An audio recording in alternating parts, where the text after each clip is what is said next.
Hey, a little late on this one, but hey, here we are nonetheless. Wriothesley? What? Wriothesley?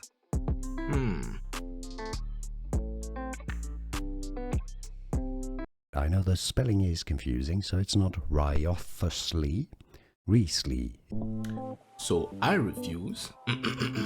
You can't just erase letters like this. I understand silent letters, but listen, William Shakespeare, very interesting character.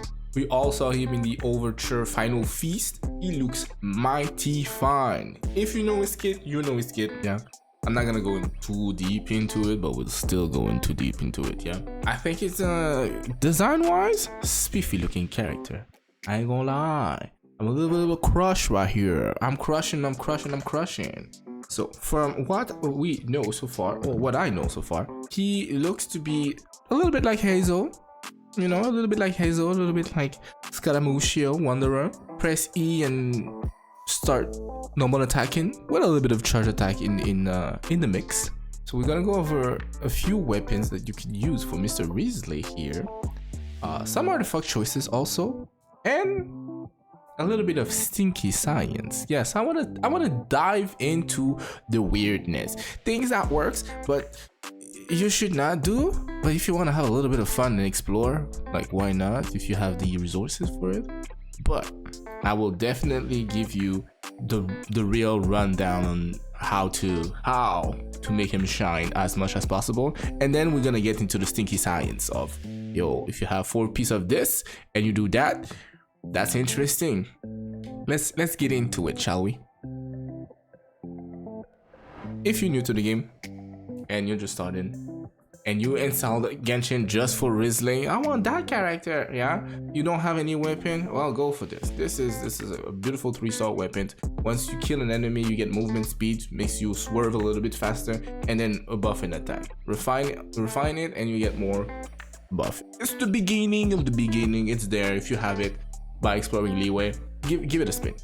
It's easy to build. Yeah, 3-star easy to build if you're early game. Otherwise, the 4-star are looking a little bit more interesting. I would personally gravitate toward Wriothesley if I was, you know, not looking into buying the Blackcliff Agate, because it's good crit damage. Yeah, it is really good crit damage. Why I'm gravitating towards crit damage is because the new Fountain domain gives you enough crit rate as it is. So I'm thinking to myself, you know, crit damage attack stick could be very delicious. Now, Blackcliff Agate comes with requirements. You need to kill an enemy and then you get attack buff from it, which honestly is not that bad, but it's worse when it comes to bosses. Because if you're fighting only one boss in one domain, or one boss in the Abyss, aka Magu Gwenki, well, you're just not gonna get that buff. While Wriothesley over here stays more consistent in the sense that you get the crit damage. From time to time, you get an extra buff. Hope that if you're going for freeze, do not get the EM, because you will not be able to use that. Otherwise, the rest are pretty mighty fine, to be fair. It's like 2 beautiful passive versus one that's just not gonna do anything if you go freeze. Other than that, we have Dodoko Tail. If you were playing Genshin in the time, Dodoko Tail I would suggest way more, because it has passive that gives you buff on your normal attacks and charge attack from time to time, you know, while switching from back and forth from one another. Could be really interesting in my personal opinion. Better than Eye of Perception. I should not even be talking about this weapon, because, you know, nobody uses that for real. Then we got Flowing Purity. I believe that's the one I'm gonna go for.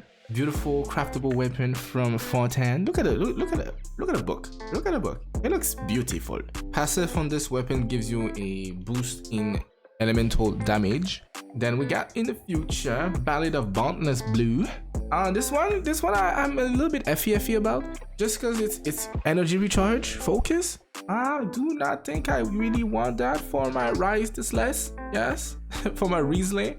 I don't think I really want that one for my Wriothesley, but having normal attack and charge attack buff, and it's easily refined to R5 because it's an event weapon, it's very interesting to say the least. But again, I don't think I will go for this. This is just gonna be a collectible weapon in my bag. Frostbearer fits with the drip. I know. It looks mighty divine. Yes, physical Wriothesley. More on that later. Yeah, more on that later. I'm gonna save this for stinky science. Otherwise, I do not recommend. Please don't go there. Don't go there. Not worth it. 5-star weapons. Yes. Okay. So if you've been playing, standard battle witches and you're being lucky, blessed, and whatnot, I really believe that they are a good stat stick for him. Yeah. Especially these two. I'm talking about CRYO CATALYST and Lost Prayer of Sacred Wind. They give you fairly decent passive. Yeah, honestly. CRYO will give you an elemental buff plus a special attack coming out of the weapon based on Wriothesley attack. And then you got Lost Prayer of the Sacred Wind, which buff your movement speed, makes you able to swerve like Muhammad Ali. And this might be a little bit weird to say, but there could be a situation when you find yourself having too much crit rate. And I know there's a lot of people who be like, yeah, I want 100 crit rate on my characters. I mean, yes, but having a little bit of risk, having more crit damage, balancing your character. You don't have to have 104. It's okay if you have 80 or 75. Then if you've been pulling the dust of Signora, I don't think it's bad. You do need a shield to proc the passive though. Kagura's Verity is in that weird spot where you have to press multiple E's, but you can't really with Wriothesley. You can press really one, so you get only one stack of the passive, so it's not really good. But you got crit damage out of wazoo for that and a good base attack, so I'm like, Then we got Tula and his signature weapon. This will provide you speed. The other one will provide you speed also, cash flow. The main difference is either consistent crit or crit damage. In my head, for me, Marechaussee Hunter seems to be the one that has more variety. AKA, if you do not freeze, you're not penalized because the passive only requires you to lose HP and gain HP. I'm saying only, but that's a weird mechanic. Blizzard Stray on the other side, you need freeze to get all the crit rate. There are enemies that you will not be able to freeze, such as Magu, Genki, and bosses. Yeah, which one would you prefer to have? For me, personally, Marechaussee Hunter. It's you just have it and you don't have to think about it because the kit of Wriothesley is going to take care of everything. Now, is there other way for you to play Wriothesley? Yes, definitely. Yeah, we're not stuck at just 2 artifacts. Why not go further beyond? I propose 4-piece echoes. If you have a good ping, we're fighting. We're playing Street Fighter up in here. Yeah, slap 4-piece echoes and go to town. Also, 4-piece Shiminawa. You would sacrifice your alt for the passive, but 50% more attack and charge attack. Hello, we take that. Yes, again, your alt is gonna suffer. There's nothing to buff your alt except for the 18% attack percent, but the trade-off, I think it's fair. Yeah, it's giving Yoimiya. It's also not that bad. Yeah, and as you all know, a 2-piece is also a very safe bet. 2-piece CRYO, 2-piece Marechaussee Hunter. I would not really go there. I think I would prefer to have 18% attack, so 2 CRYO to attack or double attack, 2-piece attack, 2-piece attack. You can mix it up. You can have fun with it, mix it up and whatnot. I don't think it's a bad choice by any means, especially if you have crack stats on them. The 2-piece is very solid, very consistent. It's doing the job. Yeah, it's doing the job. Time for some stinky science. Okay, listen, disclaimer, stinky science means it is not optimal. But if you just want to have fun and test it out and be like, ooh, I want to do this and that. It's just the weirdest thing that works because of passive and naming and how it's connected to each other, but it is not gonna provide you the best damage. This is just if you want to go there, right? I am going to go there because I love this thing. But if you don't, Pete, do not come at me. Frost Barrier Catalyst, I think it's just like original, yeah? Trying to make a what's it called?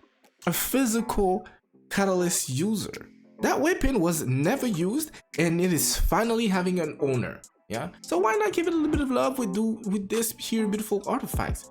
Now, why did I go 4-piece Bloodstain? It's just because you can have free charge attack if you kill an enemy. You could do 4-piece Hellflame or 2-piece to be fair. I also take the time to suggest this team here. Mika buffing physical. We got Singsho for an amazing freeze and Facially over here, aka Oz, just proccing a lot of particles first, and also electro application, which gives you superconduct. So more buff for that beautiful weapon to proc once in the middle blue moon. You're not gonna do a lot of damage with it, but it's really just interesting to see that you could make this finally work. Bolide. I know a lot of people don't like Bolide. We don't even know Bolide what? Bolide. Who goes in that domain nowadays? Huh? Who goes in that domain nowadays? But here's my suggestion for the Bolide if you ever go there, because the shield will be thick, you will be protected. Yes. While having the shield, it gives you 40% normal attack and charge attack, and this is the character that I would consider bringing it with him if you ever go Bolide. Now, is Bolide interesting? Nah, it's kind of boring to be fair, but these three with Wriothesley and Bolide would be nice. I kept flowing pretty because it's, like I said earlier, the weapon that I'm gonna go for with Wonder Troop. Yes, why not? Why not go melt? If Ganyu can do it, why can't he do it? Yeah, that would be again in the weird spectrums. I would go for this with a charge attack mentality instead of normal attacking. Yeah, and I would try this team here. You could definitely change Kazuha for a Xianglin or Jean, etc. You can explore however you want. Yeah, I'm just slapping these three here just to show like what you can do for a melt version of Mr. Wriothesley here. 4-piece Gilded. This is good. It gives you EM, it gives you attack buff based on your party. Again, a similar team to Wonder Troop. I would make sure that he's the only cryo in the team, and then just burn and melt at the same time. Yeah. Last and not least in this weird stinky science part, Speed Rizzler.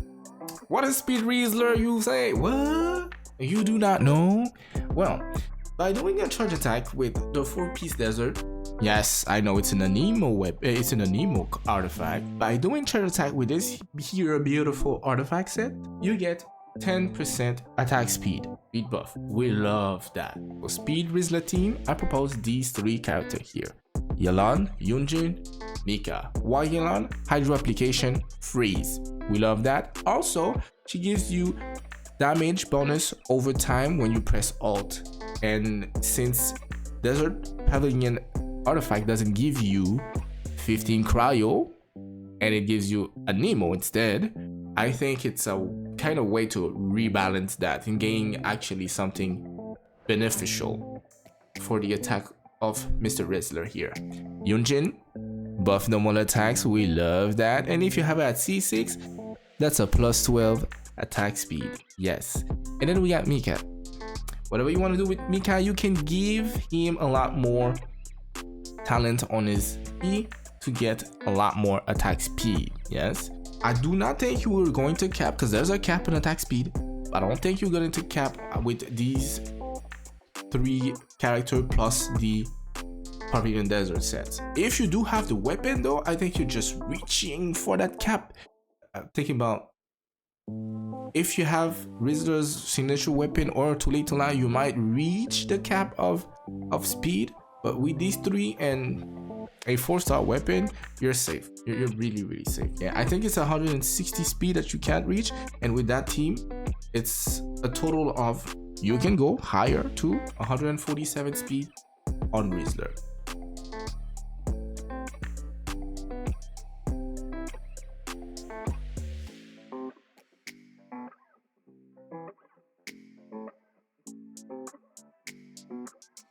Now, I am very, very excited for this upcoming character. I think I'm gonna have a whole lot of fun this dissecting, trying different team composition, this and that, and yada yada yada yada. I think the next video actually is going to be about team compositions and whatnot, characters that I think that could fit with him and what they can provide for him. And I will definitely delve into another stinky science, even though they are not best for him in terms of doing damage. I think it's also really nice to have like a little bit of fun in the game. Yeah. Anyway, I think that's it for me. Thank you very much for watching this here video. If you have thoughts on things that I may have overlooked, yeah, passives and this and that, please let me know. If you have other ideas in terms of sticky science, absolutely throw it away. I want to hear about that. Thank you very much for watching, and I'll see you in the next one. I see you at the show tonight.